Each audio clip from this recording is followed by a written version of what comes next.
ابو البشر ثانی حضرت نوح علیہ السلام اور اولو العزم پیغمبر حضرت صالح علیہ السلام اور حضرت شعیب علیہ السلام کے حالات و واقعات کے بعد آج آپ ابو الانبیاء حضرت ابراہیم علیہ السلام کے حالات و واقعات سن سکیں گے۔ حضرت ابراہیم علیہ السلام ہمارے دین اسلام کی اولین شکل یعنی ملت حنیف کے بانی ہیں اور بانی کعبۃ اللہ بھی ہیں۔ ہر دو اعتبار سے ان کو دین اسلام میں خاص اہمیت حاصل رہی ہے اور اوراق تواریخ ان کی توحید پرست زندگی کی حل حجتشت اسباب کرتے ہیں۔ حضرت ابراہیم علیہ السلام نے جس عقیدہ توحید کو اپنایا اور جس کا پرچار کیا وہی آج کے اسلام میں وحدت کا آئینہ دار ہے، جس کی تائید و تصدیق رسول اللہ صلی اللہ علیہ وآلہ وسلم نے کی تھی۔ حضرت ابراہیم علیہ السلام نے ایک ایسے معاشرے میں آنکھ کھولی جہاں شرک و بدعت کے علاوہ مادہ پرستی کا دور دورہ تھا، لوگوں میں بادشاہ وقت ہی خدا کا مظہر ہوتا تھا۔ چنانچہ یہ جامد انداز معاشرت انسانیت کی تذلیل کا سامان تھا۔ اس طرز حیات نے عام رعایا کو انسانی اقدار سے محروم کر رکھا تھا۔ حضرت ابراہیم علیہ السلام نے ایسی مشرکانہ عقائد اور شرک اسلوب سلطنت کے خلاف اعلان جہاد کیا اور خلوص نیت اور وحدت میں یکتائی کے سبب ہر محاذ میں کامگار ہوئے۔ حضرت ابراہیم علیہ السلام کی اپنی زندگی جہاں ہمارے لیے مشعل رہا ہے، وہاں ان کی ازواج کا طرز عمل بھی ہمارے لیے یگانہ روزگار ہے۔ حضرت ابراہیم علیہ السلام کا ہر گوشہ کامیابی کی دلیل اور منزل کی جانب جاتا راستہ ہے۔ حضرت ابراہیم علیہ السلام نے ہر مرحلہ زندگی میں مستقل مزاجی، حقیقت پسندی اور توحید کو اپنائے رکھا۔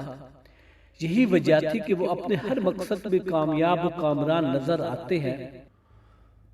تو دوستو، آج کی اس ویڈیو میں حضرت ابراہیم علیہ السلام کے حالات و واقعات میں ان کا نسب نامہ یعنی آباء و اجداد، والد، والدہ، القاب و کنیت، سن ولادت، جائے ولادت اور اس کا تعارف، ولادت کے وقت کے حالات آپ سن سکیں گے۔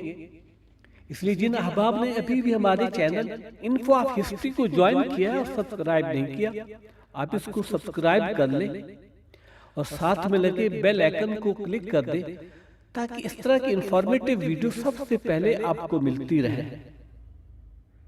حضرت ابراہیم علیہ السلام کا سلسلہ نسب یعنی آباء و اجداد۔ ابو الانبیاء حضرت ابراہیم علیہ السلام کا سلسلہ نسب حضرت نوح علیہ السلام تک پہنچتا ہے۔ درمیان میں جتنے بھی واسطے آتے ہیں ان کی عمریں بین القوسین ذکر کی جا رہی ہیں۔ ان کا شجرہ نسب کچھ اس طرح ہے: حضرت ابراہیم علیہ السلام بن طارق، یعنی ان کے والد کا نام طارق لیکن وہ آزر کے نام سے مشہور تھے۔ ان کی عمر 250 سال گزری۔ بن طاہور یعنی آزر بن طاہور اور طاہور کی عمر 148 سال تھی۔ طاہور بن ساروخ یعنی ساروخ کی عمر 230 سال تھی۔ ساروخ بن راغو کی عمر 239 سال تھی۔ راغو بن فالے کی عمر 439 سال تھی۔ فالے بن عابر یعنی عابر کی عمر 464 برس تھی۔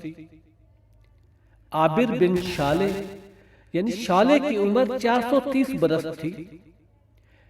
شالے بن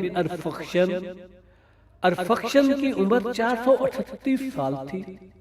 ارفخشن بن سام یعنی سام کی عمر 600 برس تھی اور سام بن نوح علیہ السلام۔ اس طرح ابو الانبیاء حضرت ابراہیم علیہ السلام کا نسب نامہ حضرت نوح علیہ السلام تک ملتا ہے۔ حضرت ابراہیم علیہ السلام کے والد طارق کا لقب آدار یا آزر تھا۔ آدار کالدی یا کلدانی زبان میں بڑے پجاری کو کہتے ہیں اور عربی میں یہی نام آزر کہلایا۔ طارق چونکہ بت تراش اور سب سے بڑے پجاری تھے، اس لیے آزر کے نام سے مشہور ہو گیا۔ اس لقب نے نام کی جگہ لے لی، لہذا قرآن کریم نے بھی اس نام سے پکارا۔ طاہور کے بعد اس کی جگہ اس کے بیٹے طارق نے لے لی۔ وہ طارق ہی ہے جو آزر کے نام سے مشہور ہوا۔ اس کے زمانے میں بت پرستی اور پھیلی، جگہ جگہ بت بنائے اور رکھے جانے لگے، صنم خانوں کے تعداد میں اضافہ ہوا، مظاہر پرستی بھی خوب پھیلی پھولی، ہیبت النجوم سے لوگ روشناس ہوئے، انہوں نے آلات جنگ تیار کیے اور ان کے استعمال سے لوگوں کو واقفیت بہم پہنچائی۔ حاکموں کے مراتب کہیں سے کہیں جا پہنچے، حتیٰ کہ نمرود نے خدائی کا دعویٰ کیا اور اس کی عبادت ہونے لگی۔ نجومیوں نے نمرود کو بتایا کہ ایک لڑکا پیدا ہوگا جو اس کے تخت و تاج کو ملیابیٹ کر دے گا اور اس کی عزت و حرمت کے لیے بھی خطرہ بن جائے گا۔ اس لیے نمرود نے ہر نومولود بچے کو قتل کرانا شروع کر دیا۔ ابراہیم بن طارق یعنی پسر آزر کی جان غاروں میں چھپ کر بچی۔ آزر کی عمر اس کی وفات کے وقت 250 سال تھی اور یہی قرین قیاس و سیت ہے، باقی ٹھیک ٹھیک خدا ہی جانتا ہے۔ ایک مفسر کا خیال ہے کہ حضرت ابراہیم علیہ السلام کے والد آپ کی پیدائش کے بعد جلد دنیا سے رخصت ہو گئے۔ آپ کی تربیت آپ کے چچا نے کی۔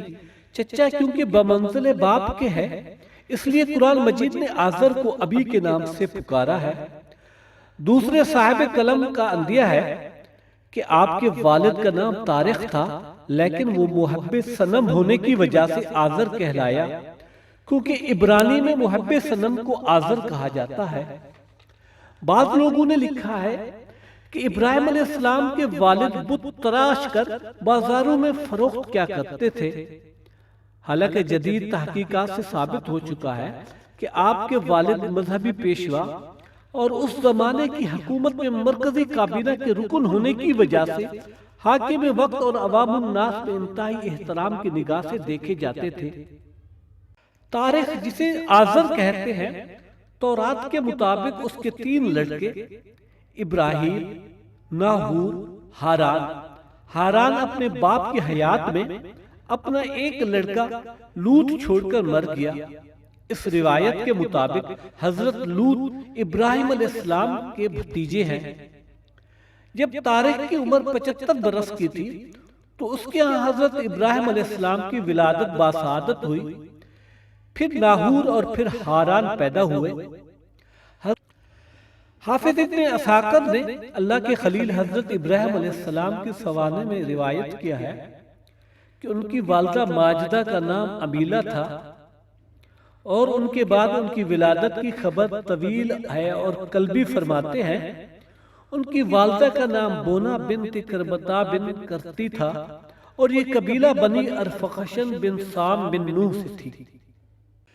بائبل کے مطابق حضرت ابراہیم علیہ السلام جنوبی عراق کے شہر اور میں پیدا ہوئے، اور پھر وہیں سے آپ نے ہران کی طرف ہجرت کی۔ دریائے فرات کے دائیں کنارے پر واقع اور عراق کا ایک قدیم ترین شہر تھا، جسے 4000 قبل مسیح میں سمیری قوم نے آباد کیا تھا، اور یہ شہر اپنے عروج کو پہنچا 2000 قبل مسیح کے لگ بھگ۔ خوستان فارس کے ایلاویوں نے اسے بڑی حد تک تباہ کر دیا۔ 17ویں صدی قبل مسیح میں حضرت ابراہیم علیہ السلام یہاں آئے۔ کلدانی بادشاہوں کے عہد حکومت میں اور نے ایک بار پھر شہرت حاصل کی، حتیٰ کہ ایرانی شہنشاہ کو روش کبیر، خورس یا سائرس اعظم یا ذوالقرنین نے اسے فتح کر لیا۔ اس کے بعد اور بتدریج زوال پذیر رہا۔ علماء کی اکثریت کا خیال ہے کہ آپ نمرود بن کوش کے دور میں پیدا ہوئے۔ اکثر مورخین کی رائے ہے کہ اس وقت نمرود ازدھاق نامی علاقے کا گورنر تھا۔ اس علاقے کے ضمن میں بعض علماء کا کہنا ہے کہ بابل کے اس علاقے اور اس کے آس پاس کے علاقوں کی طرف حضرت نوح علیہ السلام کو مبعوث کیا گیا تھا، لیکن علماء کی ایک اور جماعت کا خیال ہے کہ نمرود مستقل بادشاہ تھا اور اس کا اصل نام زر بن تہما سلفان تھا۔ اس ضمن میں محمد بن اسحاق سے مروی ہے کہ آزر کوفہ کی بستی کوسی کا رہائشی تھا اور یہ علاقہ نمرود کے مشرقی سلطنت میں شامل تھا جسے حاصر بھی کہا جاتا تھا۔ اس وقت نمرود کی حکومت زمین کے مشرق اور مغرب میں پھیلی ہوئی تھی اور بابل پر بھی اس کا قبضہ تھا۔ البتہ ملک فارس کے زیر آب آنے سے پہلے تک اس کی سلطنت صرف مشرقی علاقے تک تھی۔ علماء کے ہاں یہ بات مشہور ہے کہ آج تک پوری زمین پر حکمرانی کرنے والے صرف 3 بادشاہ گزرے ہیں۔ نمبر 1 نمرود بن ارغوا، نمبر 2 ذوالقرنین اور نمبر 3 سلیمان علیہ السلام بن داود۔ ان میں سے نمرود کے بارے میں کہا گیا ہے کہ اسے ہی زحاق کہا جاتا ہے، یعنی زحاق کے نام سے جو مشہور ہے وہی نمرود ہے، اور حضرت ابراہیم علیہ السلام اسی کے دور میں پیدا ہوئے۔ یہ وہی شخص ہے جس نے حضرت ابراہیم علیہ السلام کو جلانے کا منصوبہ بنایا تھا۔ اس سلسلے میں ابن اسحاق سے منقول ہے کہ حضرت نوح علیہ السلام کے درمیانی عرصے میں صرف 2 نبی آئے، یعنی حضرت ہود علیہ السلام اور حضرت صالح علیہ السلام۔ جب اللہ پاک نے حضرت ابراہیم علیہ السلام کو مبعوث کرنے کا ارادہ فرمایا اور ان کی ولادت کا زمانہ قریب آیا تو نمرود کے پاس اس کے شاہی نجومی آئے اور اس سے کہا کہ ہمارے علم کے مطابق تمہاری سلطنت میں ایک ایسا لڑکا پیدا ہونے والا ہے جس کا نام ابراہیم ہوگا، تمہارے دین کو چھوڑ کر تمہارے بتوں کو توڑ ڈالے گا اور وہ فلاں سال کے فلاں مہینے میں جنم لے گا۔ چنانچہ جب وہ برس آیا جن کے بارے میں نجوم میں پیشین گوئی کی تھی تو نمرود نے ساری حاملہ عورتوں کو بلا کر گرفتار کروا دیا۔ البتہ آزر کی بیوی یعنی حضرت ابراہیم علیہ السلام کی والدہ کو گرفتار نہیں کیا، کیونکہ اسے ان کے حاملہ ہونے کا علم ہی نہیں تھا۔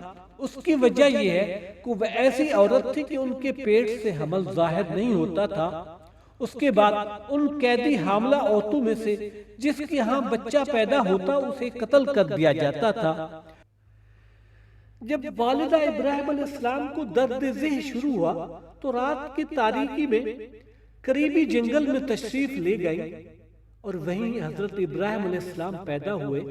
بیان کیا جاتا ہے وہ ایک غار میں آپ کو رکھ کر واپس لوٹ آئیں، پھر وہ بار بار اس غار میں جاتی تاکہ حضرت ابراہیم علیہ السلام کی نگرانی کر سکے۔ جب بھی آپ غار میں داخل ہوتی تو دیکھتے کہ ابراہیم علیہ السلام نے اپنے انگوٹھے کو منہ میں لیا ہوا ہے۔